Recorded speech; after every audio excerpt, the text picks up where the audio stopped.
흑백 요리사 이번에 다 많이 보셨잖아요. 흑백 요리사 되고 나서 장점이, 그 좋은 점이 하나 생기는데, 파인다이닝이라는 다이닝이 막 살아나고 있더라고. 그러니까 실제 예약률도 늘어나고, 얼마 전에도 부산에 한 군데 르도에라고 갔다 왔는데, 며칠 전에. 그 셰프가 그러더라고요. 요즘 안 그래도 내가 저는 서울에 이번에 나왔던 레스토랑 같은 경우는 제가 잘 아는 곳이라서, 그래갖고 내가 전화해보니까, 야, 요즘 자리 없지? 전에는 낮에 가서 먹을 수 있었거든요. 자리 지금 비어 있었거든요. 형님, 요즘에는 내년 3월까지 예약 풀입니다. 12월은 되냐? 12월은 안 됩니다. 꽉 찼습니다. 비면 연락드릴게요. 예. 그 정도입니다. 왜 그러냐면, 이제는 사람들이 흑백 요리사를 보고, 저런 요리가 예전에는 그냥 비싼 거니까 가서, 특별한 날만 가서, 에이, 양 이거밖에 안 나오는데, 비싸지만 폼 잡는다고 먹었잖아요. 그게 아니란 걸 아는 거죠, 이제는. 뭐냐? 이제는 특히 무슨 미슐랭 스타나 이런 아니면 이 사람들 하는 거 에드워드 이런 거 하는 사람들 보면 잠시만 상담 전화 상담과 대면 상담은 다른 건 없어요. 그냥 전화 상담, 대면 상담, 영상 통화도 있거든요. 다른 건 없어요. 그냥 예를 들어 거리가 먼데 부산에 있어도 거리가 머니까 못 올 수도 있고 뭐 오시면 얼굴 보고 하는 거고 저는 또 내용은 똑같아요. 근데 오시는 분의 거리 문제지. 그리고 또 뭐 좀 얼굴 보이기 힘들어하시는 분이 있거든요. 안 그러면 그 영상 통화를 잘해요. 코로나 때부터 영상 통화를 많이 했어요. 외국 계신 분들이 있거든요. 손님들 중에. 미국도 있고 뭐 대만 이런 데 유럽에 있는 분도 있으니까 그거는 주로 영상 통화를 잘해요. 얼굴 보고. 프랑스에 있는 사람하고 독일에 있는 사람하고 하려면 저 통화하기는 그렇잖아요. 그러니까 어차피 카톡으로 해야 되는데 영상 통화를 많이 합니다. 그리고 상담하시는 분이 직접 얼굴을 보면 더 편해하는 경우가 있고 또 제가 타로 같은 거 볼 때는 보시는 분들 오늘 안 올라가더라고요. 전화로 많이 하더라고요. 그럼 전화 켜놓고 얘기해주고 사진 찍어갖고 타로 카드 나온 거 보내주고 뭐 설명해주고 뭐 그런 식으로 하죠. 이번에 흑백 요리사에서 에도들이나 그 나폴리 마피아나 최현석이 보여줬던 그런 뭐 가자미 미역국 이런 것들 있잖아요. 그 제조 과정들을 봤잖아요, 사람들이. 아, 이게 할 때 이렇게 힘들고 이렇게 하구나. 아, 그냥 쉽게 만드는 것이 아니구나. 뭐 음식 하나가 나오기 위해서 엄청나게 많은 일들이 있구나 하는 걸 보고, 아, 그 스토리를 보고 나니까, 저 정도, 몰랐네. 이런 분들이 많이 생긴 거예요. 우리가 말하는 요리라고 하는 것이 단순히 밥 한 끼 먹고 배를 채우는 정도가 아니고, 이렇게 복잡하게 생각이 들어가고, 주방 시스템이 이렇게 돌아간다는 거. 최현석이 보였던 그런 것들. 좋은 재료를 구하기 위해서 뭐 어떻게 하고, 사람들이 협업을 해서 하고, 이런 게 보였던 거죠. 그래서, 아, 완성도가 높은 음식이 어떤 것이란 걸 아는 거죠. 그 다이닝이라고 하는 것에 파인 다이닝이 왜 저 가격을 받는지, 저 가격을 받아도 충분히, 저 정도 노력과 이렇게 들어가니까 돈을 지불해도 되겠구나 를 알은 거죠. 뭐냐면, 이제는 과정을 알게 된 거죠. 사람들이. 과정. 사실 칼국수 같은 것도 있잖아요. 특히 아직 칼국수는 일본 라면에 제가 비유를 많이 드렸는데, 일본 라면에 우동 가면 지금도 자기들이 자가 재배하는 데가 있어요. 특히 그 한국 사람은 우동을 별로 안 좋아하는데 한국 사람이 우동을 좋아하는 식감과 이게 일본은 다르거든요. 그 우동은 사실은 일본 사람들은 우동이든 라면이든 면발의 식감은 중요하게 생각합니다. 면을 먹기 위해서 먹습니다. 저도 가면 우동 먹을 때 일본 가서 우동 먹을 때 먼저 떠가지고 한 입 그냥 씹어서 그냥 그대로 먹어보고 그다음 하면 그냥 꼬딱 삼켜보면 쭉 넘어 요 굵은 게 목에 넘어갈 때 그 느낌이 있어요. 느낌이 있어요. 다른 느낌. 그 느낌 갖고도 서로 막 식감이라 해가지고 서로 막 이야기 많이 해요. 근데 한국 사람들 우동하면 뭐 생각하십니까? 가락국수. 그래갖고 어떻게? 우동하면 면보다 뭐보든 국물이 좋냐 안 좋냐 다른 거죠.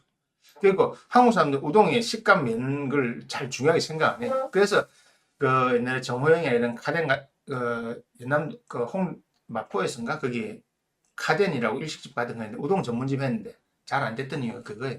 서울의 현우동 같은 데도 매니아들 못 오고 거기 확장이 안 되는 겁니다. 어떤 우동집이 잘 되냐?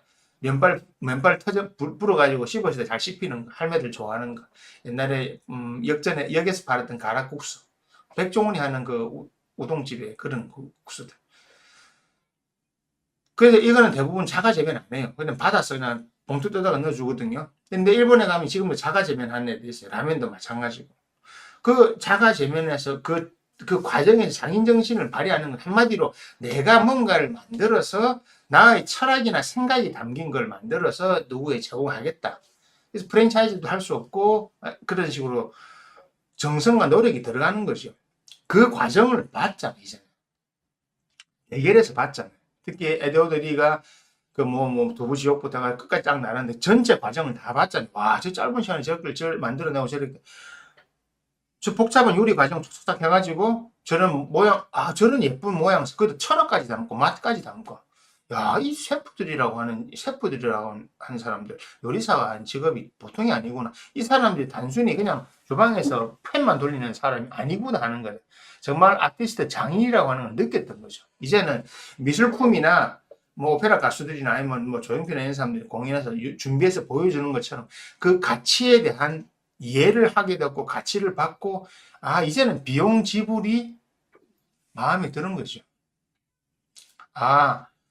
저걸 봤으니까 이제는 저 정도면 내가 충분히 가치를 부여할 수 있겠다는 걸 느낀 거죠. 그러니까 뭡니까? 그 과정을 이해하고 봤다는 거잖아요. 이것이 하나의 공부가 된 겁니다. 사람들한테 이제는. 단순히 비싼 음식이 아니었구나. 폼만 잡는 비싼 음식이 아니었구나. 괜히 꽃만 뿌리는 게 아니었고 실제로 어떤 철학을 갖고 했구나. 물론 뭐 최현석이 마늘 빠뜨린 거 그거 말고 최현석도 뭔가를 했잖아요. 바로 그런 것들입니다. 저는 그래서 흑백 요리사에서 다이닝이 살아나는 이유 중에 하나가 바로 이 과정에 대한 이해와 집중 그리고 인식. 그것이 파인 다이닝이 우리 삶에서 어떤 영향을 미치느냐, 왜 저런 스시라니 고급 음식점을 왜 가보라고 하느냐 하면 거기서 한두 번 경험해보시, 그 생각을 해보시라는 거죠. 이 음식이 나오기까지 팜 투 테이블이라고 하거든요. 농장에서 아니면 그 산에서 아니면 바다에서 누군가 잡아가지고 어떻게 잡은 재료로 그때부터 시작되는 거예요. 좋은 재료를 어떻게 다 다뤄가지고 잘 보관해서 다 와서 여기서 손질하고 음식 딱 필요한 부분 잘라내서 요리를 하고 탁탁탁 해가지고 한 그릇이 나오잖아요. 이 과정을 느낄 수가 있는 거죠. 사실 돼지국밥집에서 우리는 국밥 한 그릇 먹기 때문에 까지 여유 있게 볼 시간도 없잖아요. 다이닝이랑 기본 2시간 이상 하면서 그런 설명을 듣고 그런 걸 보고 그 이야기를 듣고 이 복잡한 요리 과정 속에서 우리는 무엇을 느끼느냐. 그것이 바로 느껴보라는 겁니다. 그걸 통해 가지고 우리는 우리 삶 속에서 좀 더 깊이 있는 체험을 할 수 있고 누군가의 철학을 음식을 통해서 내가 느끼는 거잖아요. 이번에 조용필 그 20집 나왔던데 그 조용필의 음악을 통해서 이 사람이 왜 이런 멜로디를 만들었고 이런 가사를 왜 썼고 그리고 왜 이렇게 누구에게 전하려고 하고 왜 이런 창법으로 하려고 하는가. 그게 진짜 그 음악가들의 우리는 한 곡 듣는 거지만 그것을 우리는 그런 철학을 공유하는 거잖아요. 철학을 공유하고 함께 경험하는 거잖아요. 그 경험치가 중요하다고 생각합니다. 그리고 그 경험치가 나의 경험이 돼서 우리 삶을 풍요롭게 하고 내 경험이 더 많아지고 내 감정적인 것이 높아지니까 저는 이것이 꼭 필요하다고 생각하거든요. 그 조용필 노래 요 앞전 제목이 뭐였더라? 그 조한선이 나오고 그 영화 노래 있었거든. 그 곡 참 좋아해서 가사가 너무 좋아. 김하나인가 작사가 유명한 애 있잖아요. 그 젊은 40대인데 혼자 하여튼 유명한 작사가 있던데 그 작사가가 했던 그 노래 좋아했는데 이번 노래도 좋더라고요. 그러니까 조용필은 뭔가 생각을 담으려고 하죠. 상처를 보듬어주고 힘든 사람 챙겨줘야 되고 이런 자신이 생각하는 철학과 메시지를 음악에 담은 것처럼 최현석이나 최현석으로 대표된 아니면 안윤성이라든지 안 그러면 일찍 떨어졌지만 이경래라든 이런 분들은 그런 분들 안윤성은 제가 감히는 안 가봤고 홍보가 이런 다 옛날부터 가봤기 때문에 옛날부터 다니던 데라서 가면 항상 셰프들이랑 조금이라도 말을 해요. 손님이나 인사를 하는 게 나름 파인 다이닝 전통이에요. 그러면 거오면 이야기를 할 수 있어요. 이 음식은 이랬는데 어떻습니까? 뭐 서로 피드백을 주고받을 수 있는데 그런 경험을 통해서 우리는 다른 사람의 철학을 내가 같이 공유한다는 것이 아주 좋다고 생각하는 겁니다. 저는 다른 사람의 생각을 어떤 결과물로서 미식이라는 예술이라는 걸 통해서 우리는 내 것으로 가질 수가 있잖아요. 사람들이 뭐 노벨 동문학상 타나니까 한강 뭐 작가 책들을 막 뭐 미친 듯이 사 보는데 뭐 내용을 얼마나 이해할지 얼마나 볼지 모르겠지만 뭐 대부분 막 사가지고 꼽혀 있겠죠. 뭐 보는 사람도 있겠지만 안 보는 사람도 많다 생각합니다. 그냥 샀다 인스타 올리려고 인증 뭐 나도 봤다 좀 보다 말겠죠. 그것이 관심 있으면 그전에 찾아봤겠죠. 노벨 문학상이니까 보는 거지. 노벨 문학상 아니었으면 안 봤잖아요. 이게 바로 그 조세호 사건과 똑같은 겁니다.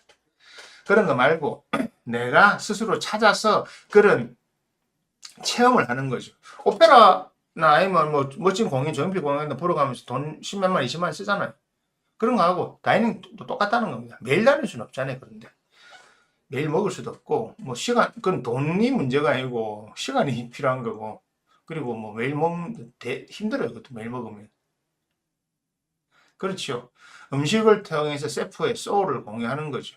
그 셰프의 모든 정신이나 이런 것들이 그 음식 하나에 담겨 있잖아요. 그게 또 하나만 계속 합니까? 철 되면 내년엔 이런 거로 바꿔보고 이런 재료 이렇게 바꿔보고 그중에 좋은 것도 있고 나쁜 것도 있지만 셰프가 음식을 나쁘게 만들려고 절대 안 하잖아요. 그러니까 계속 그 사람은 노력을 하잖아요. 머리를 통해서 자기 혼자 합니까? 스텝과 다 짜맞춰서 하잖아요.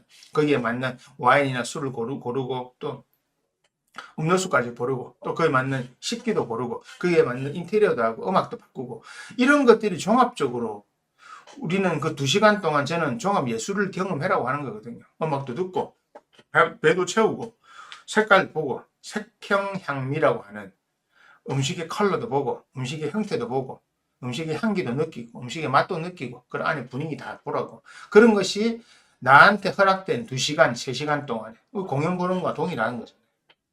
그 과정이 다이닝이라고 하는 겁니다. 스시를 하나 먹어도 끝까지 쭉 가면서 대화를 나눌 수가 있고 그걸 통해서 상대방과 진지하게 만나는 그 점은 진지한 점이잖아요. 거기서 잡담하러 가지 않지 않습니까? 그래서 이걸 진지하게 생각하고 하는 부분이 필요한 겁니다. 이런 경험들이 20대 때부터 시작된다면 그 사람의 삶은 무조건 풍요로워집니다. 목표가 생기죠. 이런 체험들을 많이 하기 위해서. 돈을 벌어야 되는 이유. 아, 돈을 많이 벌면 이런 경험들 좀 더 많이 할 수 있겠구나. 아, 그럼 난 열심히 일하고 내가 돈을 잘 버는 방법을 찾아가지고 돈을 벌어서 잘 써야 되겠구나. 그래서 많은 겁니다. 그렇죠. 그래서 그런 경험을 우리가 얻는 거기 때문에 이런 셰프들의 이런 것들이 아주 중요하다 생각하고 꼭 필요한 거라고 생각하는 겁니다. 그래서 미식 파인 다이닝이 삶에서 차지한 중요한 점 바로 누군가의 소중한 철학을 나는 어떻게 말하면 내 시간과 비용을 들여서 보다 편안하게 얻을 수 있다. 얼마나 좋아요. 사실은 돈만 지불하면 되니까. 와, 그 정말 좋다고 생각하는 거거든요. 뭐 음악 듣는 것도 마찬가지죠. 미술품 보는 것도 마찬가지고. 그래서 그런 면에서 이제 조금 생각을 달리해서 접근해 보시면 좋다고 생각합니다. 그것이 여러분들은 저한테 사주 보거나 상담을 하시면 그게 이런 분들은 많아요. 저 눈앞에 문면 빨리 이게 해결해야지. 어떻게 그런 철학까지 신경 쓰고 삽니까? 그렇기 때문에 해결이 안 되는 겁니다. 길게 보고 넓게 봐야 해결이 되는 겁니다. 천리길도 한 걸음부터입니다. 아무리 급해도 천리길도 한 걸음부터입니다.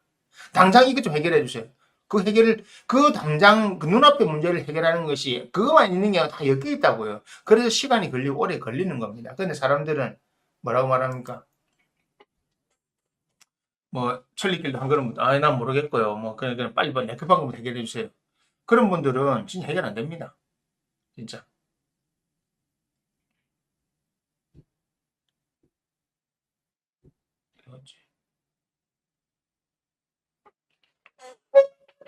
해결 안 되니까 그런 분들은 좀 신경을 좀 많이 쓰시면 좋겠습니다. 이 삶이 자기 삶에 있어서 다른 게 많다는 걸